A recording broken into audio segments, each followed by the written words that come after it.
So I suppose the most important session is the second session. Because I suppose I feel most people go, yeah, the first session's fine because I'm not really going to have to reveal anything of myself. Mm-hmm. The second session, are you going to be asking people very difficult questions about their childhood? Are you going to be probing into their past? Are you going to be like, what are you going to be like? You know, I'm trying to ask this question from the point of view of somebody who's worried about what kind of questions you're going to ask and what you're going to reveal and make them talk about. Generally, on the second session, the only question I will ask was, how did they find the first session? That's the only question, you know, because even my experience of being a human being and with the process I go through is that if I get the feeling that somebody is pressing something or looking for information that I'm not ready or I don't want to give, I'll just close up, you know. And again, part of the first session is trying to explain that if we're talking and we go near something that feels too much, it's okay, let me stop. And we stop. Because the other person has to feel like they have control over what's happening. You know, that they're not being chased down a rabbit hole or they're not being forced to give something they're not ready to give, you know. So the only question I will ask about in the second session was, how did they find the first session, you know, and looking for information around, okay, what was helpful in the first session, you know, what wasn't helpful, you know, how are they feeling afterwards, how was the week afterwards, you know, was anything different, and even like, how are they feeling coming into the second session, you know, because we're trying to get as much information as possible, you know, information you probably wouldn't normally pay attention to. That's just how you deal with life, you know. So even in bringing that in, you're kind of trying to work in what's happening in the moment, you know, even somebody say, okay, asking somebody questions. My philosophy that I learned from people working in that is, you never ask a question unless I can answer why I'm asking it, you know. So that's informed my practice hugely, because it requires that I reflect on what I'm looking for, you know, that it's not, okay, I'd love to get to the end of this story because you're giving me a bit of useful gossip, wherever it is, as opposed to, okay, finding information that's relevant to what we're talking about.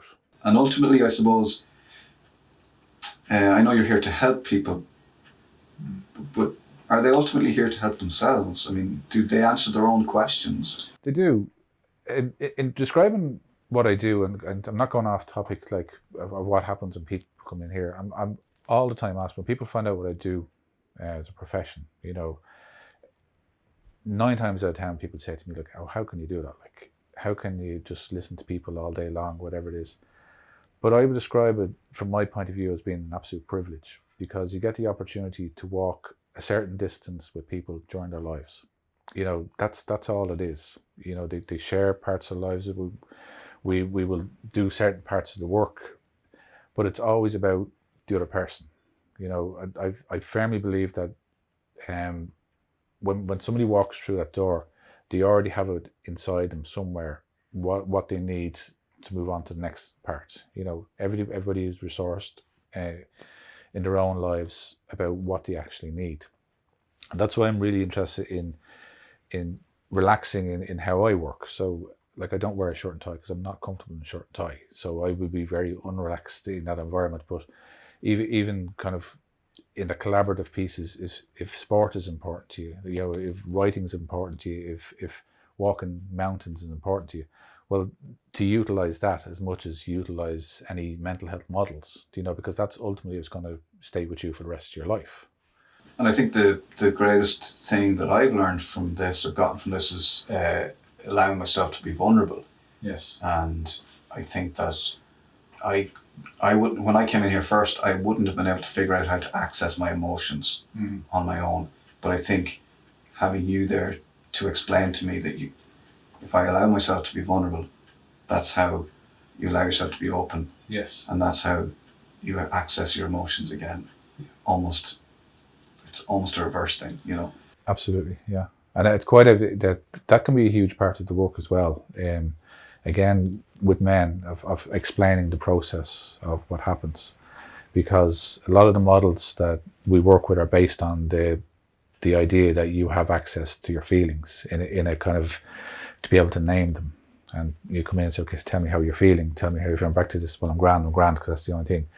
That for me as a man, the first clue I'll get that I'm in an emotional space is a physical response. You know, it'll be clenching or some sort of weird feeling in my body somewhere. And even understanding and learning that, okay, that's my cue that there's something going on for me emotionally, and being able to dip into the vulnerable space, you know, and that's a huge learning for people of how to be vulnerable. I know for me, for a long time, I was linked vulnerability with weakness, because that's how it's pitched. Vulnerability is weakness, but now I would actually say my vulnerability is probably my greatest strength. But I can go into it when I want to. I don't need to walk around being vulnerable all the time. You know, it's just when I need to go in, I will do that. Yeah. You know, so even a part of my work would be even modeling that vulnerability within the relationship. You know, and that's it. That's, I suppose, the first step is allow yourself to be vulnerable and allow yourself to come and talk to somebody like you. And thank you very much, Luke, for having us and letting us see inside your space and sharing your thoughts with us. I think it's very insightful. I think people will really benefit from it, so I really appreciate it. Thank you, Pete.